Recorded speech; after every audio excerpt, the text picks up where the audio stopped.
unforgettable summer of dinner theater, where I was the Summer. I hope everyone has been enjoying their summer so far. I know we're already like 2 weeks into it, but you know, we're still relatively early. I can still make this video. We're good. I've never really been a huge fan of summer, you know, especially with, you know, the earth being on fire, you know, with these like 40-degree humidity days. Not really into it, but it's fine because I have the privilege of just being able to sit in my air-conditioned office and read and not have to worry about the chaos up there. And I feel like I'm going to be doing that a lot this summer, so here's what the plan is. Now, my last video was a tier list of every book I had read so far this year, so it's a bit redundant to, you know, go over all of the books I've read since the last TBR video, but it's fun and I like doing it. So since last time, I have read The Angel of Indian Lake, Royal Assassin, The Familiar, Ninth House, Under the Whispering Door, 11/22/63, Small Gods, Pride and Prejudice, Cujo, You Like It Darker, Fire and Blood, Interview with the Vampire, The Daughter's War, Assassin's Quest, and Summer Night. Pretty good, pretty solid as always. I got coverage of most of these on the channel already, and if you just want a big recap of the aforementioned video I made last week. Alright, so my first plan going into the summer, series, franchises, things I am behind on. As you know, I wanted to make a lot of progress in The Wheel of Time, in The First Law, the Dresden Files, the Brandon Sanderson stuff, and I have definitely not made as much progress as I have wanted, so my main focus on summer is going to be stuff like that. That's why two of my current reads are The Shadow Rising and Yumi and the Nightmare Painter. This one I'm about to finish, in Shadow Rising, gigantic book, I'm about a quarter of the way through, and I'll save most of my thoughts for when I make a video on it, but Robert Jordan really seems to have leveled up for this one, is what I will say. Now, I probably won't be finished Shadow Rising by the time I Was a Teenage Slasher comes out, the new Stephen Graham Jones book, but I am definitely prioritizing that, so next week when it comes out, I will be putting a halt to pretty much everything just so I can quickly fly through that. And after that is finished, I will finally be jumping back into The First Law with The Heroes, but I will not be stopping there. I will also be reading Red Country and Sharp Ends, all back to back to back. That will be my goal for the summer. My plan is to read Age of Madness by the end of the year. But yeah, I do really want to take out the rest of the standalones, probably by the end of August. After that, I will be reading the 5th Dresden Files book, and then follow it up with the 5th Wheel of Time book, another gigantic one, and I don't actually know if I will get that done before the summer ends, but my goal is to have at least started it. I definitely want to get through that one, because then I will finally be able to watch and make a video on the Wheel of Time show, which I am actually very excited for, because I've heard super mixed things about it, and I'm just really curious. The reason I'm waiting until I'm done book 5 is because I've heard they have brought stuff from that book into the show,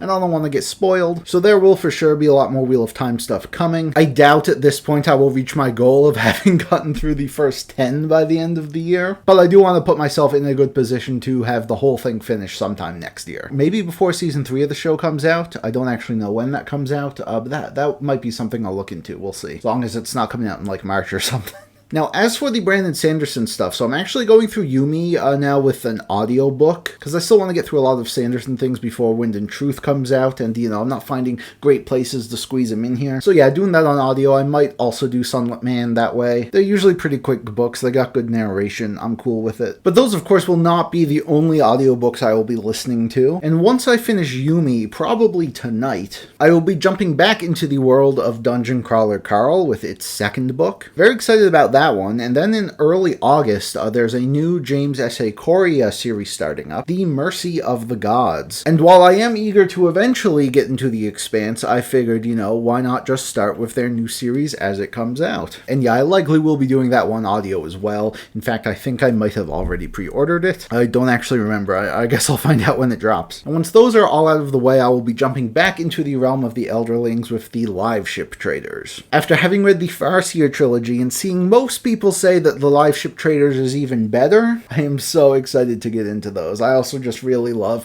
great pirate stories, so yeah, I think I'll be in good hands there. Now, as far as manga goes, I really only have one goal for the summer, and that is to read My Hero Academia, which of course after a 10-year run is ending in August. This is a pretty big deal for me. This is a series that I started when the first volume of it came out in English back in 2015, I think, before the anime had even started. started. It's a series that I have loved, I have had mixed feelings about, I've followed it through its ups and downs, and I've not really read the final arc at all, so I am really excited to go through the full thing again from the start, seeing if I like it as much as I did back then, seeing how it all wraps up. I'm very, very excited. And you can expect a full video review when I'm done. If I have time, there are a bunch of other manga I want to be caught up to, but we'll save that. We'll save that for now. And for the last category of things, obviously my book club. And we don't actually have a lot planned in advance right now. You know, sometimes people will choose books far in advance, but right now we're kind of just at like the current book we're reading, and we don't really know what's going to happen next. So I don't know. I don't know what's in store for book club this summer. As always, you can follow our Instagram account to be up to date with that. We haven't continued Twilight yet because one of our members decided to take a break and we didn't want to read Twilight without them, but we might jump back into that. But our current read is It Happened One Summer by Tessa Bailey. We have read a Tessa Bailey book before in book club, that being Window Shopping. And it was horrific. So far, this one might be worse. I don't know. I'll check back in with you on that. But you see, the fun of book club is not always the quality of books. It is the quality of time you spend with your friends. I'm kidding, I hate them all. So there you have it. I'm sure this will turn out to be a very fun-filled summer. Videos and shorts will continue as always. So thank you all so much for watching. You can leave your thoughts on any of these books I mentioned in the comments down below, as well as some of the things you plan to read over the summer. And I'll see you all tonight for the premiere of Longlegs.